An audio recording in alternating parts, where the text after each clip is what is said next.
अस्सलाम वालेकुम व्यूअर्स, एक नए टॉपिक के साथ आपका मेज़बान असद रहमान। आज हम जिस मौजू पर बात कर रहे हैं या जिस बीमारी के बारे में बात कर रहे हैं वो है तो बड़ी कॉमन, लेकिन शायद स्टिल अभी तक इतनी ज़्यादा वो वेल रिसीव्ड नहीं है, या यूँ समझ लें कि लोग उसको सही तरह से जान नहीं पाए। जी हाँ, मैं बात कर रहा हूँ टेंशन के मर्ज़ के बारे में। हर शख्स कहीं न कहीं एंग्ज़ायटी या टेंशन का शिकार होता है, लेकिन ये बात दुरुस्त है कि हम इसको बाकायदा बीमारी नहीं लेते और इसकी अद्वियात रूटीन में खाते नज़र नहीं आते। किसी हद तक ये बात दुरुस्त है कि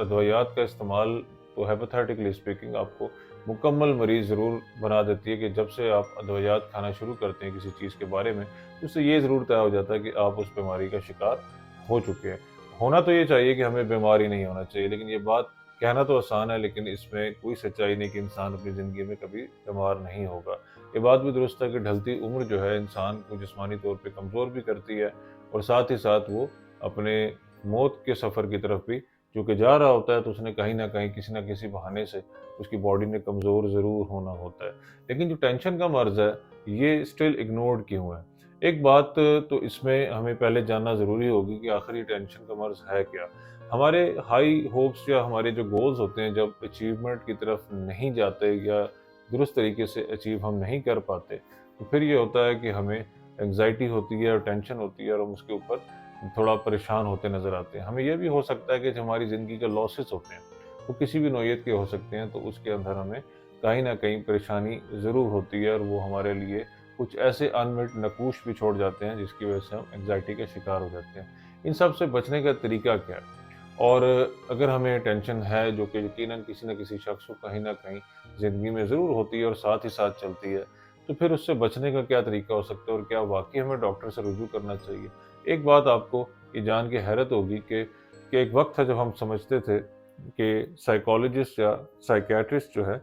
इनका कोई ख़ास काम माशरे में शायद ना होगा। लेकिन अभी जिस वक़्त से हम गुज़र रहे हैं, उसमें साइकियाट्रिस्ट बहुत ज़्यादा बिज़ी डॉक्टर्स कहलाते हैं, चूँकि ये मर्ज़ अब बहुत आम हो चुका है। इससे बचने का तरीका, जैसे कि मैंने पहले कहा, तो इसके बहुत सारे तरीके हैं। इसमें आपकी मेडिटेशन हो सकती है। मेडिटेशन से मुराद आपकी एक रूहानी या स्पिरिचुअल आपकी प्रैक्टिस है, जिसमें एक बहैसियत मुसलमान मैं समझता हूँ नमाज की अदायगी, आपको इससे बेहतर ऑप्शन कोई नहीं मिल सकती। और उसके बाद फिर आ जाती है हमारी योगा या दीगर एक्सरसाइजेस। हमारा सुबह उठना, सुबह की जो हमारी वॉक है या हमारी जो वर्कआउट रूटीन है, वो हो सकती है। और जब उसको हम बाकायदा एक आदत के तौर पे लेके चलते हैं, बाकायदा हैबिट के तौर पे लेके चलते हैं, तो फिर हमारे लिए एक तो अपने आप को बेहतर तरीके से एंगेज करने का ऑप्शन खुल जाता है। दूसरा, एक्सरसाइज आपको बहुत सारी बुरी बीमारियाँ, यानी अगर आप स्मोकर हैं तो उससे जान छुड़ाने में मदद दे सकती हैं, और बहुत सारी ऐसी चीज़ें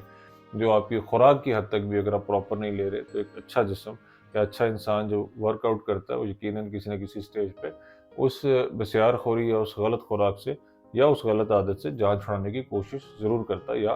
कोशिश करने की उसके अंदर एक पोटेंशियल ज़रूर होती है, यानी कभी न कभी वो उसको ज़रूर ट्राई करेगा और उस बीमारी से या उस बुराई से जान छुड़ा सकता है। तो वर्कआउट एक हेल्दी आपकी रूटीन है, जो मैं समझता हूँ होनी चाहिए। उसके बाद हमारे पास जो दीगर ऑप्शंस है, उसमें ये हो सकता है कि हमारा सोशल सेटअप कैसा है। बहुत से लोग आपके लाइफ में ऐसे होते हैं जिनको अक्सर आप टॉक्सिक पीपल कहते हैं। गो कि कोई इतना महज़ब वर्ड नहीं है, या किसी शख्स के बारे में आपको टॉक्सिक कहना कोई मुनासिब बात नहीं है। लेकिन हर शख्स आपके लिए शायद नहीं बना है। इसलिए आप वही कंपनी रखें जिससे आपको रूहानी तौर पे या किसी न किसी तरह से फ़ायदा हो और उससे सीखने का मौका मिले, और कम से कम वो कंपनी एन्जॉय करे और उसमें नेगेटिविटी का आंसर जो है वो ना होने के बराबर हो। अगर इस तरह की कंपनी या इस तरह के फ्रेंड्स आप लेके चलते हैं, तो यकीनन आपको वो पॉजिटिव वाइब्स आती है और आपके अंदर बेहतर डेवलपमेंट होती है। इसलिए कहा जाता है, a man is known by the company he keeps. तो कोई ना कोई कंपनी आपकी ऐसी ज़रूर होनी चाहिए जिससे आपको फ़ायदा हो। इसी तरह हम लोग शायद सेल फ़ोन के आने के बाद सोशलाइज़ इस तरह से करते नज़र आते हैं कि हम अपनी फैमिलीज़ को टाइम नहीं दे पाते। जबकि हकीकत ये है कि आपसे जुड़े जो लोग हैं, बिलख़ुसूस आपके खूनी रिश्ते, जिसमें वालिदैन शामिल हैं, आपके बहन-भाई, और आप फैमिली मैन हैं, तो आपकी बीवी-बच्चे और ये सारे लोग आपकी ना सिर्फ़ ज़िम्मेदारी में शामिल होते हैं, बल्कि इनको टाइम देना भी बहुत ज़्यादा ज़रूरी होता है। और ये आपकी चूँकि ड्यूटीज़ में शामिल है, तो जब आप इसको इन सबको टाइम भी देते हैं, तो आपको स्पिरिचुअल हीलिंग भी मिलती है। तो इसका मतलब ये हुआ कि जब भी आपको एंग्ज़ायटी या टेंशन महसूस हो, तो ये बात आपको ज़रूर समझनी चाहिए कि उस एंग्ज़ायटी या टेंशन से बचने के लिए आप अपनी एक दफ़ा रोज़मर्रा की रूटीन का जायज़ा ज़रूर ले लें कि आपका सुबह से लेकर रात सोने तक की जो रूटीन है, اس میں کون سی ایسی ہیبٹ ہے یا کون سی ایسی چیزیں جو آپ روزمرہ بنیادوں پہ کرتے ہیں اور اس کو درست کرنا ضروری ہے۔ اگر آپ یہ چیزیں ریویو نہیں کریں گے تو یقینی طور پہ آپ کی روٹین جب چینج نہیں ہوتی تو آپ کے اندر بھی کوئی پازیٹیو چینج شاید اس طرح سے نہیں آئے گا۔ ہم بات کر رہے ہیں چونکہ ٹینشن کے بارے میں، اور ہر شخص جیسا کہ میں نے شروع میں کہا بشمول مجھے یا ہم سب کے شکار ہے، لیکن کتنا شکار اور اس کو کتنا قابو پا سکتا ہے یا کتنا زیادہ اس سے وہ افیکٹ ہوتا ہے، تو یہ بات چونکہ ہم لے کر چل رہے ہیں تو اس کے اندر پھر میں سمجھتا ہوں کہ ہمیں اپنے طرز کے اوپر بھی آنا چاہیے، یعنی ہر شخص کا اپنا ایک پوائنٹ ایسا ہوتا ہے کہ جس کے اندر وہ اپنے لیے بہتری لا سکتا ہے۔ تو میں نے چونکہ بات کی روٹین کے بارے میں، تو آپ کو اپنی روٹین کے چونکہ ریویو لینا ضروری ہے، تو اسی کے اندر پھر آپ نے یہ چیز بھی دیکھنی ہے کہ آپ کو کیا پسند ہے۔ اگر آپ کو کچھ چیزیں جو پسند ہیں اور وہ آپ کرنا چاہتے ہیں لیکن کر نہیں پا رہے ہیں، تو پھر آپ کو اس طرف واپس لوٹ آنا چاہیے۔ کئی ایسی چیزیں جو آپ کی بچپن کی ہیبٹس ہوتی ہیں اور آپ اس کو کرتے بہت خوشی محسوس کرتے ہیں، تو ان کو کیوں نہ اپنی لیٹ ایج میں بھی یا اپنی بڑی ایج کے اندر بھی، جو بھی آپ کی ایج ہے، اس کو ریوائیو کر لیا جائے۔ اس میں ایک گارڈننگ کی ہابی بہت اچھی ہو سکتی ہے، آپ برڈز رکھ سکتے ہیں اپنے گھر میں، پیٹس رکھ سکتے ہیں۔ یہ ایک بہت اچھی انگیجمنٹ ہے جو میں سمجھتا ہوں کہ سیل فون اور بہت ساری ایسی چیزیں جو اسکرین ایڈکشن کے اندر آتی ہیں، جو کہ یقیناً آپ کے لیے ٹینشن کا ایک بڑا زبردست سورس ہے جس سے جان چھڑانی چاہیے،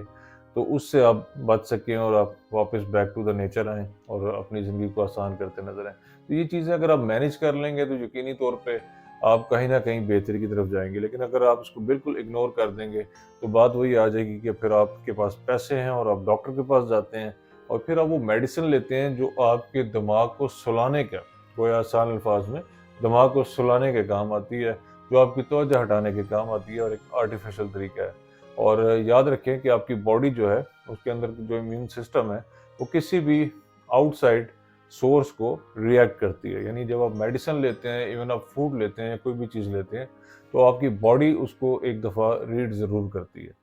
تو پھر اس کے خلاف اس کی اینٹی باڈیز بنتی ہیں یا جو بھی اس کا ایک ریئیکشن ہوتا ہے۔ تو اسی لیے اکثر آپ نے سنا ہوگا کہ جو لوگ میڈیسن لیتے ہیں اس طرح کی یا کوئی بھی میڈیسن لیتے ہیں، تو ان کی باڈی جو ہے ایک عرصے کے بعد وہ میڈیسن جو ہے اس پہ خاص افیکٹ نہیں کرتی اور ڈاکٹر کو وہ ڈوزیج